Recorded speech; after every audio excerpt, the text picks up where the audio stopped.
Shalom, meus irmãos, shalom, sejam bem-vindos a mais um vídeo aqui para o canal Israelita Nazareno.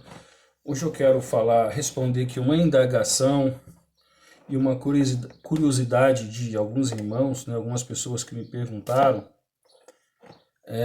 sobre essa situação desagradável que eu vivi quando eu estava na Assembleia de Deus, tá?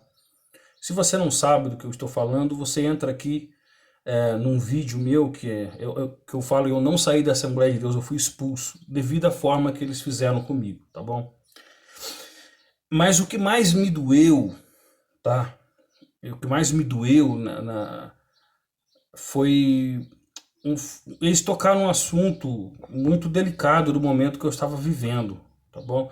Eu até espero, antes de eu falar isso, que eu não tenha que ficar falando dessas coisas aqui, não é o meu foco aqui. Meu foco é falar das escrituras, tá?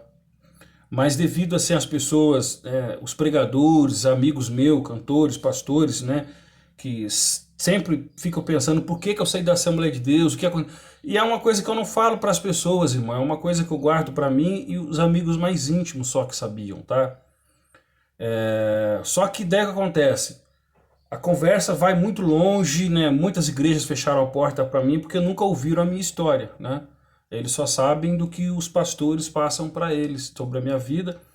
E tem pastores que não têm aquela preocupação de ligar para a gente, né? Ô, Claudinei, o que aconteceu na verdade? Explica para mim. Não, eles não querem. Eles escutam um lado da história, a moeda parece ter um lado só, eles tocam o barco, fecham as portas, não tem problema, tá? O desprezo, muitas coisas que eu senti me doeu. Se eu falar que não me doeu, doeu. É triste você que estava acostumado a pregar, né, todo dia, indo numa igreja e na outra, de repente sai um monte de conversa que não é verdade, acaba com o teu nome, acaba com a sua integridade e as portas se fecham. Dói sim, dói sim. Só que o que mais me doeu, eu acho, na época, irmãos, foi as pessoas chegaram para mim, né, eles falaram, a qualquer hora isso vai chegar até você. E as pessoas se preocupavam, né, da minha reação quando chegasse em mim. O que ia chegar em mim? Por exemplo, eu falei que na mesma noite que o pastor veio e falou para me sair da casa, que ele queria que eu. Aqui, enfim, a história. Depois você assiste o vídeo aí, tá? Você vai entender. Na mesma noite a minha esposa começou a sangrar, sangrar, sangrar, sangrar. Ela estava grávida, a gente foi para o hospital e ela continuou sangrando, né, por aqueles dias, até que ela teve que fazer uma cirurgia e arrancar a trompa. Ela perdeu uma trompa na cirurgia, né, ela fala, né, ela teve uma cesárea, que ela saiu da mesa de cirurgia sem um filho, né? Ela teve que fazer limpeza por dentro, tal. E o que mais me doeu, a perca da criança foi uma dor, a perca dessa gravidez, né, que estava no início ainda, coisa de 2 meses, eu acho, se não me falha a memória. 2 meses ou menos. Eu não lembro bem, irmãos. A minha esposa é que sabe certinho, tá? Mas ela já estava já se preparando para o pré-natal, que já tinha saído o resultado da gravidez, né? Já tinha um tempinho que eu não me lembro agora. E então, assim, a dor da perca foi ruim, ligado ainda com a maneira que a gente foi tratado, doeu. Mas eu acho que o que mais me entristeceu muito foi as pessoas falarem para mim o seguinte: a conversa que saiu no meio da igreja entre as pessoas, principalmente entre aqueles que estavam do lado, né, da liderança, que sempre tem uma parcela de pessoas que querem ficar do lado da liderança. A liderança estando certo, estando errado, eles ficam junto por causa de cargo, posições, essas coisas. E me doeu quando chegou até as conversas assim de que saiu, diz ele que foi a esposa do pastor que falou, eu não sei, eu não quis saber, não quis tirar satisfação, porque eu já estava vivendo um momento muito ruim. Mas a notícia foi assim, ó, segundo as pessoas dizem, né, me falaram, olha, a esposa do pastor disse que Deus tratou com você, por isso que tirou a tua criança. Então, ou seja, já não era o suficiente eles me espatifarem da igreja, nós perder essa gravidez, né? Ainda eu tive que ouvir que foi o próprio Deus que ceifou meu filho. Então eu acho que Isso foi algo que doeu. Isso doeu. Isso daí na época me fez ter muitos sentimentos de ira, de revolta, de angústia. Eu acho que essa foi a parte que mais, uma das coisas que mais machucou eu. Isso daí, isso me magoou muito na época, porque eu comecei até a indagar o Eterno. Né? Já não basta a gente ser tratado, jogado como um cachorro para fora, de uma forma que fizeram tudo pelas costas da gente. Veio a perca da gravidez e agora a gente tem que ouvir que foi o próprio Eterno, né, que fez aquilo com a gente. Aquilo me magoou muito, irmãos, tá? Isso me magoou bastante, me feriu demais. Eu abati muito com isso. Sou homem, eu não minto, eu me abati demais. Bati demais.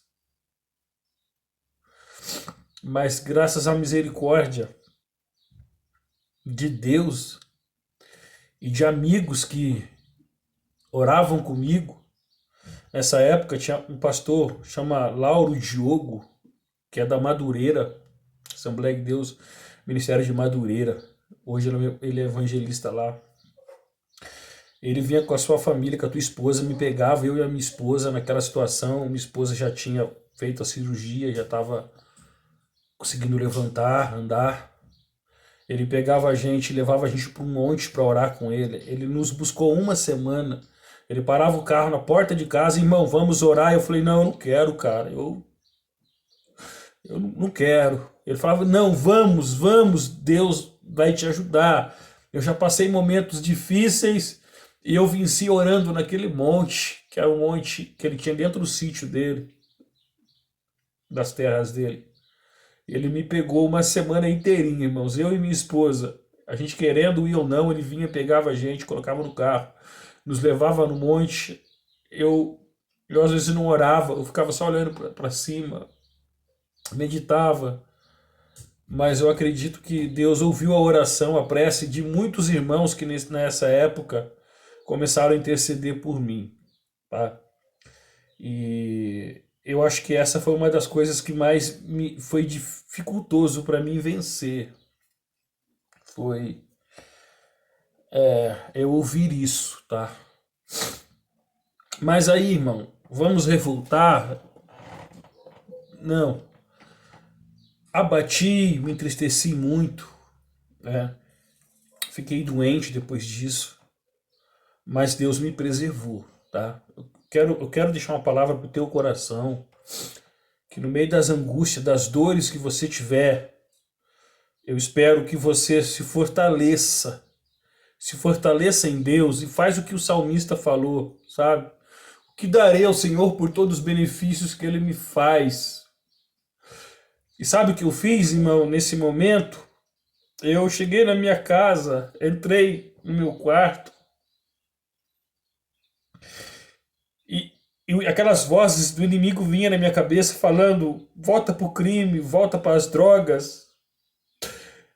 Vinga essas pessoas, olha o que estão fazendo com você. Eles não são teus amigos, eles são piores do que as pessoas do mundo. Bom, havia muita coisa, aquela presença maligna constantemente me convidando a voltar para o crime, para as drogas, para o tráfico. E de repente uma voz assim suave falou dentro do meu coração e me trouxe as memórias de tudo que Deus tinha me feito já de bom até aquele momento. A cura da minha mãe, que ela estava condenada pela medicina, cura da minha esposa de doenças, pessoas que nós oramos que Deus curou. Enfim, irmão, foi tanta coisas lindas que o Eterno tinha feito na minha vida, que eu falei assim: Senhor, eu não vou desviar, eu não vou retornar para trás, porque na realidade eu não tenho palavras para te agradecer de tudo que o Senhor tem feito para mim até aqui. Aí eu sentei e escrevi um hino, irmãos, com base nesse salmo. O que darei ao Senhor pelos benefícios que Ele me faz? Eu escrevi a letra desse hino Mostrei para um amigo meu que deu um estúdio. Ele falou: Claudinei, eu gostei tanto do seu louvor, eu não quero que você pague ele, eu não vou cobrar teu estúdio, eu não vou cobrar nada. Eu quero que você grave esse hino. Aí ele pegou e me levou, me convidou para ir até no estúdio dele. E ele fez todos os arranjos e a gente gravou o hino. Depois eu vou estar deixando no final aqui para vocês esse hino, tá? Que eu gravei num momento de dor, irmão, de tristeza. Foi o único hino que eu compus e gravei. Eu não sou cantor, tá?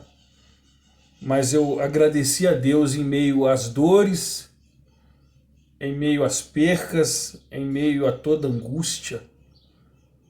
Eu compus esse hino. Eu quero que os irmãos ouçam agora esse hino. Irmãos, e quero falar para vocês, o Eterno, ele é maravilhoso, tá? Ele às vezes não livra a gente da fornalha, ele não livra a gente da cova, mas ele nos livra dentro da fornalha e dentro da cova, tá? Então não desanime, tá? Não importa o que aconteceu com você, o que fizeram com você, não importa como que você está, qual que é o seu momento agora, a tua realidade. O Eterno, ele tem poder de mudar a sua história. Ele tem poder de honrar a sua vida, tá bom?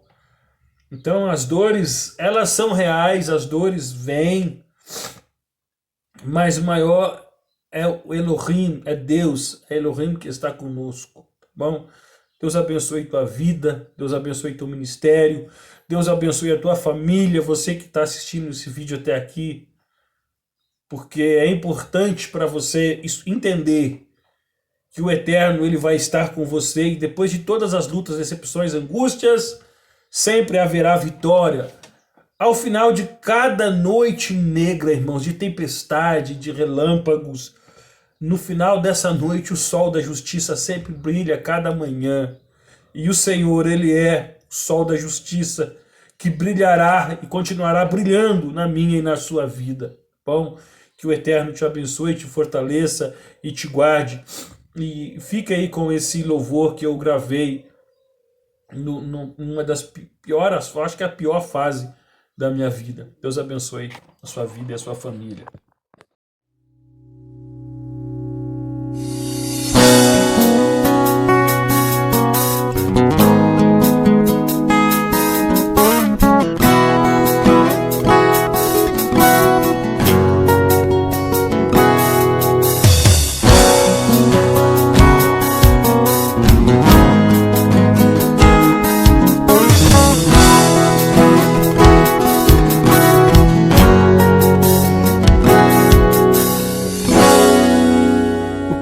Darei ao Senhor pelos benefícios que Ele me faz, pois ouviu a minha voz quando eu clamei aflito demais. Quando a morte me cercou, a angústia invadiu, e em meio à tristeza minha voz Ele ouviu. Por isso me entreguei, minha vida no altar, sacrifício de louvor para o adorar. Em tua face andarei, te invocarei, e na tua casa eu te louvarei. Assim te amo, te adoro, te exalto, te engrandeço,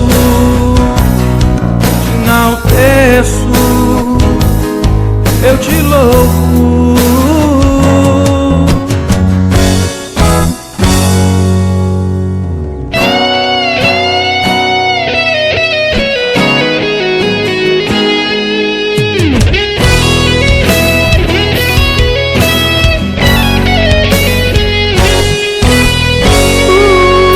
Quando a morte me cercou, a angústia invadiu, e em meio à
Cristo.